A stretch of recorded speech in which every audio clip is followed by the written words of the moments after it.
C'était du grand spectacle ce week-end, les gars, en partant du match nul du Real de Madrid contre la formation de Villarreal et aussi le sacre de Manchester City. On va essayer de faire un tour d'horizon rapidement en Europe.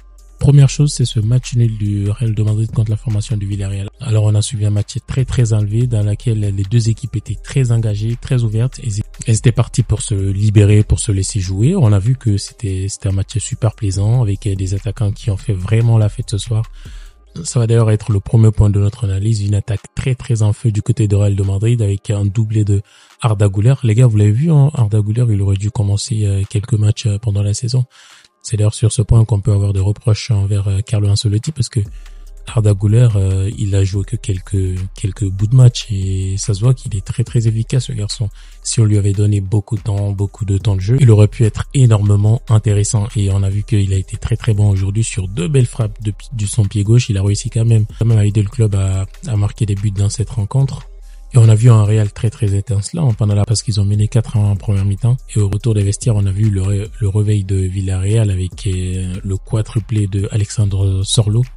Franchement, cet attaquant, il est impressionnant. Et si je ne m'abuse, c'est le meilleur buteur du championnat cette saison. Il est très fort. Il a montré sa capacité à être clinique dans des grandes rencontres. Aujourd'hui, il a été très bon. En une touche, il a complètement asphyxié la défense du Real de Madrid. C'est d'ailleurs un point sur lequel il faut qu'on s'arrête, les gars.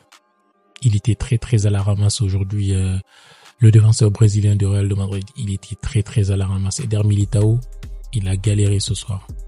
Il a très galéré. Je sais pas si vous l'avez vu, mais franchement, il était très en difficulté parce que Sorlo, il l'a transformé en mouchoir de poche. Il le faisait monter à gauche, à droite, dans tous les sens pratiquement.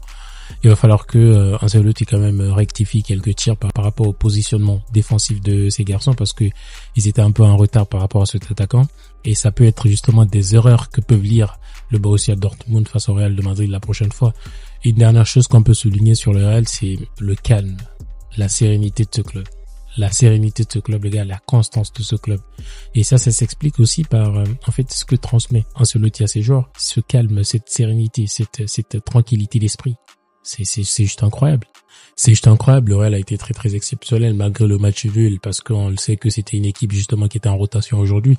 Il y avait des grands cadres qui étaient au banc, qui étaient en remplacement, qui étaient un peu en train d'attendre un peu, voilà, le prochain match pour la grande répétition générale avant la finale de la Ligue des Champions. Ça, c'était complètement normal. On a quand même vu une très belle rencontre, mais une petite alerte quand même au niveau de la défense parce que c'était pas très rassurant. C'était pas très. Et de l'autre côté, les gars, on a vu le sacre de Manchester City. Qu'est-ce que vous allez me dire à ce propos? Vous pouvez me le dire dans les commentaires, mais moi, je pense que ce sacre, il est complètement mérité.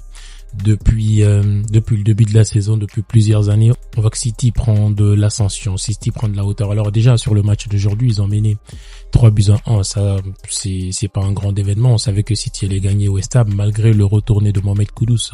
Un but fabriqué de toutes pièces, un but super. Et que, on savait que City allait quand même passer. City a totalement les moyens. Ils ont une équipe montée pour, ils ont une équipe qui a la capacité de passer les grandes rencontres. On se rappelle que durant la saison, City n'a pas courbé les chines face aux grands clubs. Ils ont battu Manchester United, Liverpool, des matchs nuls face à Arsenal. Alors, ils ont perdu un match contre Arsenal, mais ils ont été très solides.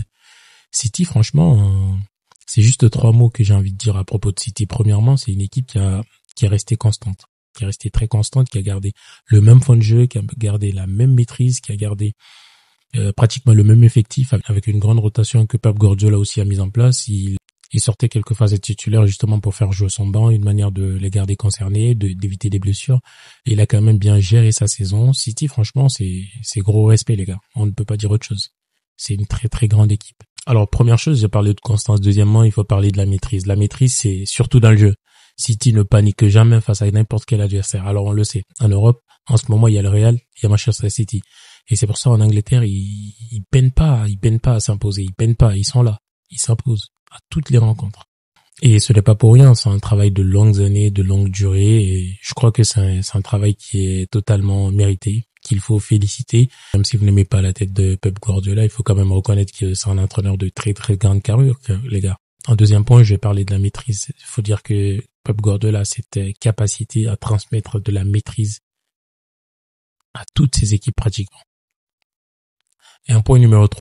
On va parler de la capacité de Guardiola à se réinventer, à se réadapter, à créer des équipes qui peuvent conquérir l'Europe, qui peuvent conquérir déjà l'Angleterre toutes les saisons.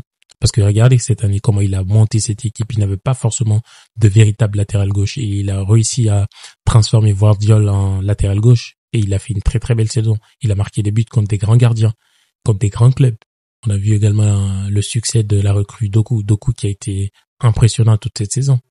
Il a été très très bon. Il a été super bon. Bon, il faut dire que Gvardiol a une capacité à gérer bien ses effectifs, à bien faire tourner son équipe. Donc en un mot comme un mille, c'est un sacre complètement mérité. Alors on n'aura que les yeux pour pleurer pour Arsenal. Ils ont laissé leur chance passer. On sait que cette équipe, vers la fin de la saison, elle est un peu en panique, elle est un peu en baisse de régime. Mais City, c'est totalement le contraire. Et je crois que c'est un titre totalement mérité. Moi, à mon avis, Manchester City a réussi à gagner ce titre grâce à ces 3 points que j'ai réussi à évoquer tout à l'heure, c'est-à-dire sa capacité à se réinventer, à se réadapter en fonction de chaque saison, sa maîtrise et surtout sa constance dans les résultats, cette régularité qu'ils parviennent à maintenir tout au long de la saison. Alors, c'est un plaisir de parler. Alors, je sais qu'il y a d'autres grands matchs qu'on pourrait évoquer. On va s'arrêter là aujourd'hui. On va parler de ces autres grands matchs un peu plus tard.